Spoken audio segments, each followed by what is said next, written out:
प्रभु कहते हैं कि तू वो करता है जो तू चाहता है, फिर वो होता है जो मैं चाहता हूं, इसलिए वो कर जो मैं चाहता हूं, फिर वो होगा जो तू चाहता है।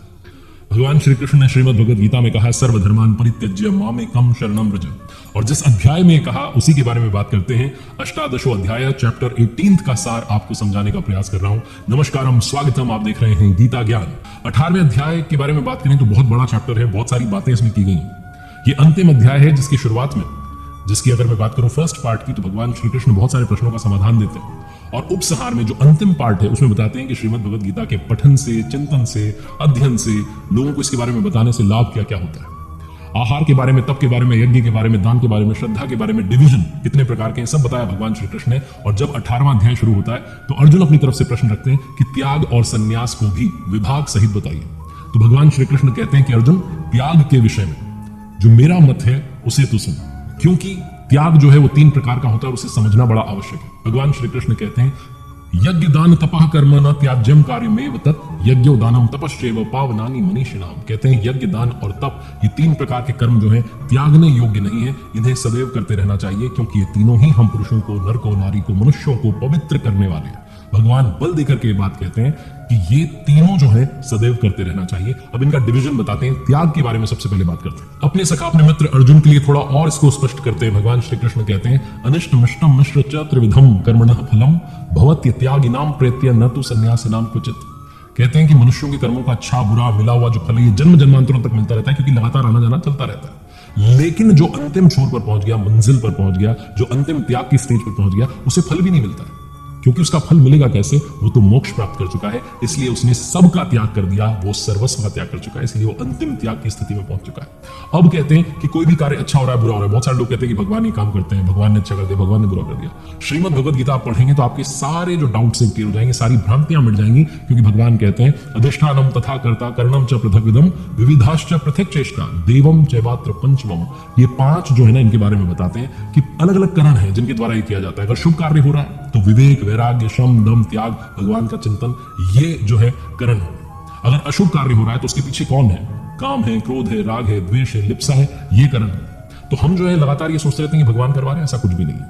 श्रीमद् भगवद गीता की यथार्थ व्याख्या यथार्थ गीता में परम स्वामी श्री अड़गड़ानंद जी महाराज जी लिखते हैं कि भगवान और प्रकृति के बीच में, परमात्मा और प्रकृति के बीच में एक आकर्षण की रेखा है। जब तक हम प्रकृति की बाउंड्रीज में हैं तब तक यही सारे कारण हैं, यही सारे कारण हैं जिनकी वजह से कार्य हो रहा है, अच्छा हो रहा है या बुरा हो रहा है। वो हमारा देव यानी कि हमारा संस्कार प्रारब्ध है जो पुराने चले आ रहे हैं, वो हमारी बहुत सारी इच्छाएं जिनकी वजह से कार्य हो रहा है। लेकिन जब हम पहुंच जाते हैं परमात्मा वाली आकर्षण रेखा में, इस रेखा को पार करके परमात्मा की तरफ चले जाते हैं, तो फिर प्रभु करने लगते हैं। क्योंकि श्रीमद् भगवद गीता में अर्जुन से कहते हैं कि तुम चिंता मत करो, मैं तुम्हारे साथ खड़ा हूं, तुम मेरे अनन्य भक्त हो, प्रिय सखा हो। लेकिन वो तब कहेंगे जब आप उनकी तरफ जाएंगे। अगर आप प्रकृति की आकर्षण रेखा में रहते हैं तो यही सारे कारण हैं जो कि बताए गए, काम, क्रोध, राग, द्वेष। अगर बुरा हो रहा है, अच्छा हो रहा है तो विवेक, वैराग्य, शम, दम, ये सब जो है आपके कार्य के पीछे के कारण है। अगर आप ये कहते हैं कि भगवान करा रहे हैं तो आप गलत कहते हैं, क्योंकि आपको जब भगवान करा रहे हैं तो उसके लिए उस आकर्षण रेखा को पार करना होगा, प्रभु की भक्ति में जाना होगा, प्रभु के समीप जाना होगा। वो दृष्टा से अनुमंता बने, भोक्ता बने, महेश्वर बने, फिर आपके सारे कार्य वो करने लगते हैं, सारी इच्छाएं वो आपकी पूर्ण करने लगते हैं। अब ये जो भक्ति है, आराधना है, चिंतन है, इसकी इंस्पिरेशन कहां से मिलती है? तो भगवान कहते हैं कि अर्जुन, परिज्ञाता यानी कि जो पूर्ण ज्ञाता महापुरुष हैं, संत हैं, ज्ञानम उसको जानने की जो विधि है, जो तरीका है, उससे, और ज्ञेयम जो जानने योग्य वस्तु है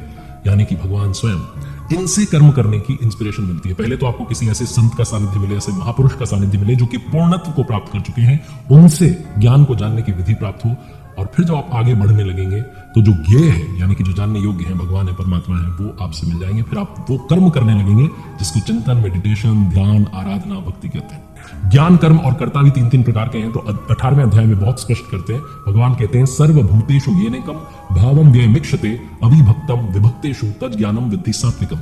जिस ज्ञान से मनुष्य अलग अलग भूतों में एक परमात्मा को एक रस देखता है, वो जो ज्ञान है वो सात्विक ज्ञान है। अब इसी के साथ में राजस और तामस ज्ञान क्या होता है उसके बारे में बताते हैं। राजस ज्ञान के बारे में बताते हैं कि जो अलग अलग जीवों में अलग अलग भावों को अलग अलग करके जानता है कि अच्छा है, ये बुरा है, ऐसी अगर सिचुएशन आ चुकी है तो राजस ज्ञान है, राजसी स्तर पर ज्ञान पहुंच चुका है। और जो परमात्मा से दूरी पैदा करता है, जो भगवान की तरफ नहीं जाने देता है, वो जो ज्ञान है वो तामस ज्ञान है। अब कर्म के बारे में बताते हैं। कर्म भी 3 प्रकार का है। नियतम संग रहितम राग द्वेषतः कृतम अफल प्रेप्सुना कर्म यत् सात्विकमुच्यते। जो कर्म नियत शास्त्र विधि, बार बार कहा गया नियत कर्म, डिसाइडेड जो किया गया है, जो शास्त्रों में बताया गया है, जो संग दोष और फल को नहीं चाहने वाला है, बिना राग द्वेष की जो चिंतन हो रहा है, भक्ति हो रही है, उसे सात्विक कर्म कहा गया है। इसी तरीके से राजस कर्म के बारे में बताते हैं कि जो फल की चाहत से किया जा रहा है, लेकिन बहुत मेहनत से किया जा रहा है, लेकिन अहंकार से किया जा रहा है, वो राजस है। जो कर्म अंततः खत्म होने वाला है, नष्ट होने वाला है, हिंसा सामर्थ्य को नहीं विचार करके सिर्फ मुंह से शुरू कर दिया गया, वो तामस कर्म। कर्ता के बारे में बताते हैं कि जो कर्ता संग दोष से रहित होकर के अहंकार के वचन नहीं बोलता है, धैर्य से, उत्साह से जब कर्म पूरा हो जाए तो ना तो हर्ष करता है ना शोक रखता है, वो सात्विक कहा जाता है। इसी तरीके से कहते हैं रागी कर्म फल प्रेप्सो लुब्धो हिंसात्मको शुचि, हर्ष शोकान्वितः करता राजसः परिकीर्तितः। आसक्ति युक्त कर्मों के फल को चाहने वाला, आत्माओं को कष्ट देने वाला, अपवित्र और हर्ष शोक में जो डूबा हुआ है, वो कर्ता राजस कहा गया है। और इसी के साथ में तामस के बारे में बताते हैं, भगवान कहते हैं कि जो चंचल चित्त वाला है, घमंडी है, दूसरों के कामों में बाधा पहुंचा रहा है, शोक करता रहता है, आलसी है कि फिर कर लेंगे, वो तामस कहा जाता है, वो तामसी कर्ता कहा जाता है। अब भगवान अपनी तरफ से प्रश्न रखते हैं बुद्धि, धारणा और सुख, इनके बारे में बताते हैं। तो भगवान कहते हैं प्रवृत्तिम च निवृत्तिम च कार्या कार्ये भया भये बंधम मोक्षम च या वेत्ति बुद्धि सा पार्थ सात्विकी। बुद्धि सात्विकी कौन सी होती है? जो प्रवृत्ति और निवृत्ति को, कर्तव्य को, अकर्तव्य को, डर को, भय को और अभय को, बंधन को और मोक्ष को बहुत यथार्थ जानती है, वास्तविक जानकारी रखती है, वो सात्विक है। जिस बुद्धि से मनुष्य धर्म अधर्म, कर्तव्य अकर्तव्य को अधूरा जानता है, वो राजसी बुद्धि है। और जिस पर धूल लगी हुई है, धूल जमी हुई है, ढकी हुई है तमोगुण से, जो उल्टा मानती है, अधर्म को धर्म मानती है, धर्म को अधर्म मानती है, सारे हितों को उल्टा मानती है, विपरीत मानती है, वो बुद्धि तामसी कही गई। अब धृति और धारणा, ये जो है, इसकी तीन भेद क्या है वो बताते हैं। श्री भगवान उवाच त्यावया धार्यते मनः प्राणेन्द्रिय क्रिया योगेना व्यभिचारिण्या धृति सा पार्थ सात्विकी। कहते हैं कि जो योग चिंतन के अलावा अव्यभिचारिणी, किसी और का स्मरण ना करे, स्फुरन ना हो, व्यभिचार रहे, वो जो भक्ति की जा रही है, वो जो अव्यभिचारिणी धारणा है, जिससे मनुष्य मन प्राण और इंद्रियों की क्रिया को, श्वास प्रश्वास को धारण कर लेता है, ध्यान को धारण कर लेता है, वो सात्विकी है। यानी कि भगवान की भक्ति की में अपनी धारणा को मोड़ देना सात्विक की धारणा है। फिर कहते हैं कि जो फल की इच्छा रखता है, सिर्फ और सिर्फ फल की इच्छा रखता है, धर्म अर्थ और काम को धारण करता है, लेकिन फल की इच्छा के साथ करता है, वो राजसी है। और जो दुष्ट बुद्धि वाला है, जिस धारणा में निद्रा है, भय है, चिंता है, दुख है, घमंड को नहीं छोड़ता, इन सबको धारण करके रखता है, वो तामसी। अब सुख के बारे में बताते हैं सुखम तिदानीम त्रिविधम शृणु भरतर्षभ अभ्यासाद् रमते यत्र दुखांतम च निघच्चति।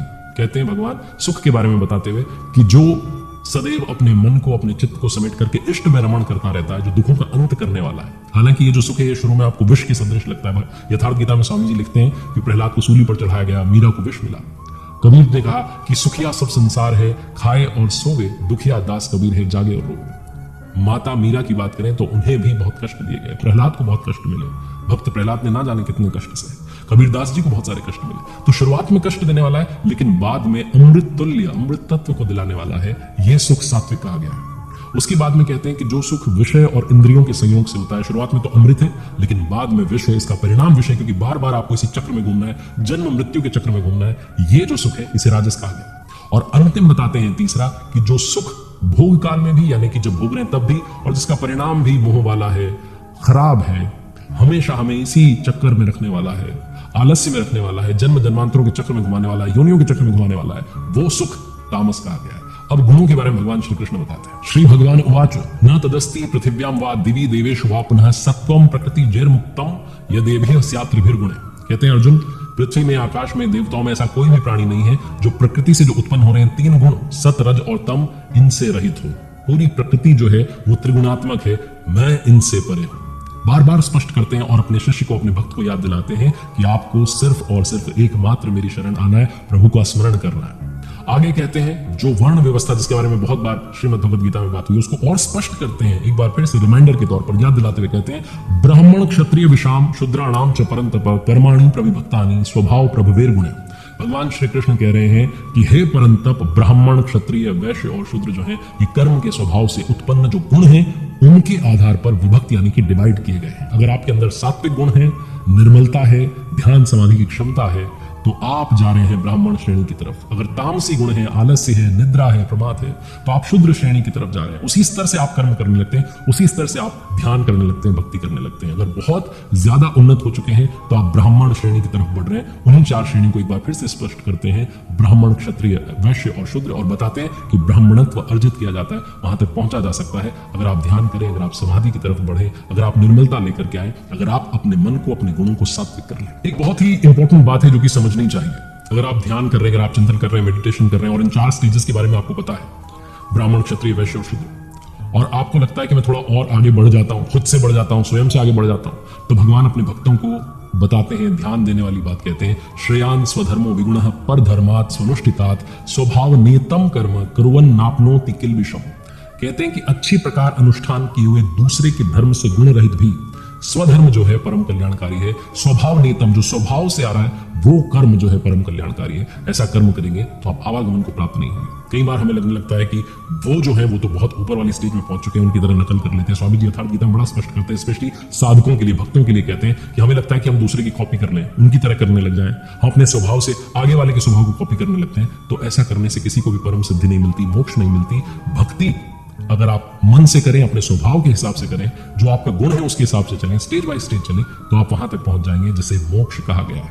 अब वो ईश्वर रहता कहां है, भगवान रहते कहां है, एक बड़ा प्रश्न है जिसको स्पष्ट करते हैं, जिसका उत्तर देते हैं भगवान श्री कृष्ण स्वयं। श्रीमद् भगवद गीता में कहते हैं, ईश्वरः सर्वभूतानां हृदय देशे अर्जुन तिष्ठति ब्राह्मण्य सर्वभूतानि यंत्रारूढ़ानि माया। भगवान कहते हैं कि अर्जुन, ईश्वर जो है वो संपूर्ण भूत प्राणियों के, जितने भी जीव हैं, सबके हृदय देश में निवास करता है। इतना समीप है तो क्यों नहीं हम समझ पाते, क्योंकि हम माया रूपी यंत्र में आरूढ़ हैं और भ्रम है हमारे मन में, इतने सारे डाउट्स हैं, इतनी सारी माया ने हमें घेर लिया है कि हम समझ नहीं पाते। ये यंत्र बहुत बड़ा बाधक है जो बार बार हमें जन्म जन्मांतर तक अलग अलग शरीरों में घुमाता रहता है। तो हमें शरण किसकी जाना चाहिए? भगवान स्वयं कहते हैं, तमेव शरणम गच्छ सर्वभावेन भारत तत्प्रसादात् परम शांति स्थान प्राप्स्यसि शाश्वतम। हे भारत, हे अर्जुन, हे पार्थ, हे सखा, सब प्रकार से उस परमेश्वर की ही शरण में जाओ, उनकी कृपा से ही तुम्हें परम शांति मिलेगी, सनातन परम धाम मिलेगा। और वो एक बार फिर से कहते हैं कि मैं तुम्हारे लिए दोबारा से उस हितकारक वचन को दोबारा से तुम्हारे लिए कहता हूं, क्योंकि तुम मेरे अतिशय प्रिय हो। भगवान कहते हैं, मन मना भव मद भक्तो मद्या जी माम नमस्कुरु मामे वेश्यसि सत्यम ते प्रति जाने प्रियो असी में। कहते हैं, अर्जुन, तू मेरे में ही अनन्य मन वाला हो, यानी कि कहीं और नहीं, अन्य नहीं, अनन्य, मेरा अनन्य भक्त हो, मेरे प्रति श्रद्धा से पूर्ण हो, मुझे ही नमन कर। ऐसा करने से तो मुझे प्राप्त होगा। मन मना भव मद भक्तो मद्या जी माम नमस्कुरु। और आगे कहते हैं, समर्पण की विधि बताते हुए कहते हैं, सर्वधर्मान परित्यज्य मामेकं शरणं व्रज अहं त्वा सर्व पापेभ्यो मोक्षयिष्यामि मा शुचि। संपूर्ण धर्मों को त्याग करके मैं इस स्टेज का करता हूं, ब्राह्मण श्रेणी का हूं, शूद्र श्रेणी का हूं, क्षत्रिय श्रेणी का हूं, वैश्य श्रेणी का हूं, इन सब विचारों को त्याग करके सिर्फ मेरी अनन्य शरण को आ जा, अन्य नहीं, किसी और की नहीं, मेरी शरण में आ जाओ। मैं तुम्हें संपूर्ण पापों से मुक्त कर दूंगा, तुम्हें मोक्ष दूंगा, परम धाम दूंगा। ये श्लोक श्रीमद् भगवद गीता का सार बताता है। और जो अंतिम भाग है 18वें अध्याय का, उसमें भगवान कहते हैं कि गीता को पढ़ने से लाभ क्या है, श्रीमद् भगवद गीता का पठन क्यों करना चाहिए। अध्यक्षते च ये इमं धर्म्यम संवाद मावयोः ज्ञान यज्ञेन तेनाहं मिष्टः स्यामिति मे मति। कहते हैं भगवान की इस धर्म में हम दोनों के संवाद का जो अध्यक्षते, भली प्रकार से अध्ययन करेगा, मनन करेगा, चिंतन करेगा, उसके द्वारा मैं ज्ञान यज्ञ से पूजित होऊंगा। ऐसा यज्ञ जिसका रिजल्ट ज्ञान है, जिसका स्वरूप पीछे बता दिया गया है। तो आपसे मैं यही कहना चाहता हूं कि आप अगर कुछ ना भी कर पाए तो शास्त्र पढ़ना प्रारंभ कीजिए। श्रीमद् भगवद गीता की यथार्थ व्याख्या, यथार्थ गीता आप मंगा सकते हैं, फ्री कॉपी मंगा सकते हैं www.यथार्थगीता.com से, जिसे परमहंस स्वामी श्री अड़गड़ानंद जी महाराज जी ने लिखा है। और जब आप इसका पठन करेंगे, चिंतन करेंगे, मनन करेंगे, तो आपके जितने सवाल हैं, जितने प्रश्न हैं, सबका समाधान हो जाएगा। अंत में भगवान अर्जुन से पूछते हैं कि क्या आपको कुछ समझ में आया? मैंने इतनी सारी बातें की, 18 अध्याय तक हम पहुंच गए। तो अर्जुन कहते हैं, वो अर्जुन जो कि अपने धनुष को छोड़ करके रथ के पिछले भाग में बैठ गए थे, वो कहते हैं, नष्टो मोह स्मृतिर्लब्धा त्वत्प्रसादान् मयाच्युत स्थितो अस्मि गत संदेह करिष्ये वचनं तव। कहते हैं, प्रभु आपकी कृपा से मेरा मोह नष्ट हो गया, मुझे स्मृति प्राप्त हुई है, मुझे ज्ञान जो है प्राप्त हुआ है। जब आप सदगुरु की शरण में जाएंगे, जब आप प्रभु की शरण में जाएंगे और आपको सारी बातें समझ में आएंगी, तो आपकी सारी शंकाओं का समाधान हो जाएगा। आप कहेंगे कि मेरी भी जो स्मृति है वो लौट आई है। अंत में संजय जो है वो बहुत बड़ा निर्णय देते हैं, एक बड़ी बात कहते हैं श्रीमद् भगवद गीता के अंतिम अध्याय के अंतिम श्लोक में। संजय उवाच यत्र योगेश्वरः कृष्णो यत्र पार्थो धनुर्धरः तत्र श्रीन विजयो भूतिर ध्रुवा नीतिर मतिर्मम। कहते हैं, हे राजन, धृतराष्ट्र को कह रहे हैं संजय कि हे राजन, जहां योगेश्वर श्री कृष्ण है, जहां धनुर्धर अर्जुन है, स्वामी जी यथार्थ गीता में लिखते हैं कि ध्यान ही धनुष है, इंद्रियों की दृढ़ता ही गांडीव है, और स्थिरता के साथ ध्यान धरने वाला महात्मा जो है वो अर्जुन है। तो कहते हैं संजय कि जहां पर भगवान श्री कृष्ण है, योगेश्वर श्री कृष्ण है, धनुर्धर अर्जुन है, वहां पर श्री ऐश्वर्य विजय, जिसके पीछे में हार नहीं है, ईश्वरीय विभूति और चल संसार में जो चलता रहेगा उसमें अचल रहने वाली नीति है, ऐसा मेरा मत है। अब आप कहेंगे आज अर्जुन नहीं है, तो तो ये नीति और विजय विभूति तो अर्जुन तक रह गई, द्वापर काल में ही, द्वापर युग में ही समाप्त होगी। लेकिन ऐसा नहीं है। भगवान स्वयं कहते हैं बार बार कि मैं सबके हृदय देश में निवास करता हूं, मैं सबके हृदय में स्थित हूं। और अर्जुन की जहां तक बात है, अनुरागी हृदय जिसके मन में प्रभु के लिए प्रेमोल्लास जाग जाए, वो अर्जुन है। तो ये जो इष्टोन्मुखी लगन है, जो भगवान के प्रति भक्ति है, ये सदैव रहेगी। ऐसा अनुराग अगर आपके अंदर है तो आप भी अर्जुन है। यही स्वामी जी यथार्थ गीता में स्पष्ट करते हैं। और इसीलिए यथार्थ गीता श्रीमद् भगवद गीता की यथार्थ व्याख्या है। इसलिए मैं कहता हूं कि आप पढ़िए ताकि आपकी सारी शंकाओं का समाधान हो जाए। इस 18वें अध्याय में सन्यास के बारे में बात की गई है। सन्यास के स्वरूप को बताया गया कि सर्वस्व का न्यास, उस अंतिम छोर पर पहुंच जाना, फल को भी त्याग देना, प्राप्ति के फल को भी नहीं छोड़ना, क्योंकि वो फल मिलेगा नहीं, आप वापस लौट करके नहीं आने वाले हैं। वो जो त्याग है, वो जो सर्वस्व का न्यास है, वही सन्यास है। इसीलिए अष्टादशो अध्याय का नाम है संन्यास योगो नाम अष्टादशो अध्याय। ये उम्मीद करता हूं कि आपको गीता ज्ञान सीरीज से बहुत कुछ समझ में आया होगा और आपके मन में एक इच्छा जागृत हुई होगी कि मुझे भी श्रीमद् भगवद गीता का पठन चिंतन करना चाहिए और भगवान की भक्ति में डूबना चाहिए, भगवान की तरफ एक कदम रखना चाहिए, उस रास्ते पर चलना चाहिए जो भगवान ने बताया है श्रीमद् भगवद गीता में, उनकी शरण में जाना चाहिए। प्रभु की कृपा बनी रहे। जय गुरुदेव, जय श्री कृष्ण।